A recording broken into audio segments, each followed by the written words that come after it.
नमस्ते दोस्तों, आज आपके लिए लाए हैं कि आपको बिजनेस में उधारी कितनी करना चाहिए या नहीं करना चाहिए। व्यापार में बहुत जरूरी है कि आपको उधार करना पड़ेगा।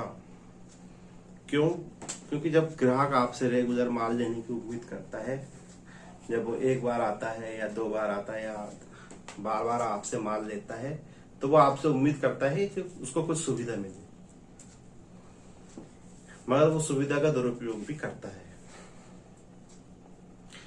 तो आपको इन सब चीजों को मैनेज करने के लिए आपको यह जानना जरूरी है कि आपको कितनी उधारी किस ग्राहक को करना है। हर ग्राहक की कैटेगरी अलग अलग होती है। आपको ग्राहक को पहचानना है कि ये किस कैटेगरी का ग्राहक है, इसका पेमेंट सिस्टम कैसा है, उसी हिसाब से आपको उधार करना है। आपको व्यापार में उधार तो करना ही पड़ेगा। तो उधारी करने के लिए आपको ग्राहक को A+, A category, B category, C category, इस हिसाब से 4 भागों में बांटना है। जो A+ वाले ग्राहक हैं, जिसपे आपको A+ दोगे, आपको ही नंबर को तय करना है कि ये किस प्रकार का ग्राहक है। तो A+ वाले ग्राहक को आपको अधिक से अधिक माल देना है, ताकि आपका पेमेंट भी वो जल्दी से करेगा। आपको पता है, जब तो आपने A+ का उसको नंबर दिया है, तो आप उसको ज्यादा माल देंगे तो आपको ज्यादा प्रॉफिट होगा और आप उसको ज्यादा माल सेल करने की कोशिश करें। इसी कैटेगरी में फिर A वाले ग्राहक आ गए। वो भी अच्छे कस्टमर होते हैं, मगर उनको आपको एक लिमिट में माल देना है। अगर लिमिट से ज्यादा माल देंगे तो हो सकता है आगे जाके वो आपका पेमेंट अटका दे। और B में आपको पेमेंट को बिल सिस्टम से देना है। बी वाले ग्राहक को आपको एक ही बिल देना है, एक बिल से ज्यादा पेमेंट उधार नहीं करना है। जब वो एक बिल का क्लियर कर देगा, तभी आपको अगला पेमेंट उसको नया माल देना है। और C वाले ग्राहक जो होते हैं, वो बहुत गंदे ग्राहक होते हैं। उनसे आपको सावधानी पूर्वक, उनको भी उधार करना है, आपको करना ही पड़ेगा। क्यों? क्योंकि व्यापार में जब ग्राहक आपके पास 10 बार आएगा, तो आपसे वो उधारी मांगने की कोशिश करता ही है। तो C वाले ग्राहक को एक छोटा सा अमाउंट आपको उधार करना है।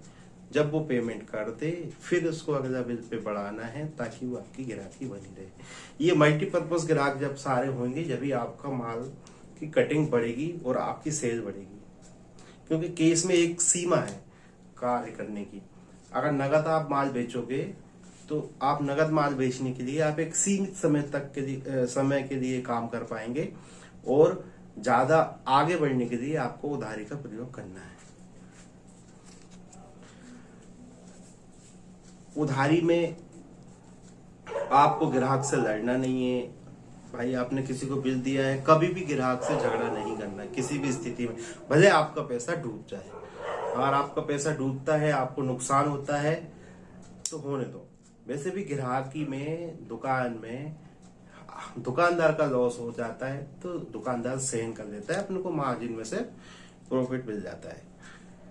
लेकिन ग्राहक आपको 10 रुपए का लॉस भी सहन नहीं करेगा। वो आपको नुकसान भी करके दे सकता है, आपको सहन करना है। अगर नुकसान हो रहा है तो अगर थोड़ा बहुत नुकसान होता है, कोई फर्क नहीं पड़ता। आपको ग्राहक से झगड़ा नहीं करना। मान लो आपने किसी को उधार किया, वो उधारी नहीं चुका रहा है, और आपको उसको बेइज्जत नहीं करना है पहले तो, क्योंकि उससे झगड़ा नहीं करना। झगड़ा करने से दूसरे ग्राहकों पे भी असर पड़ता है और आपके माइंड पे असर पड़ता है।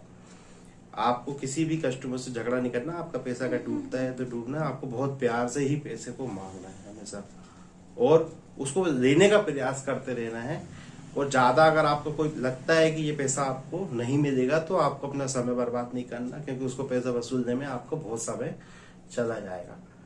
वीडियो देखने के लिए धन्यवाद। ऐसा ही वीडियो पाने के लिए सब्सक्राइब करते रहिएगा।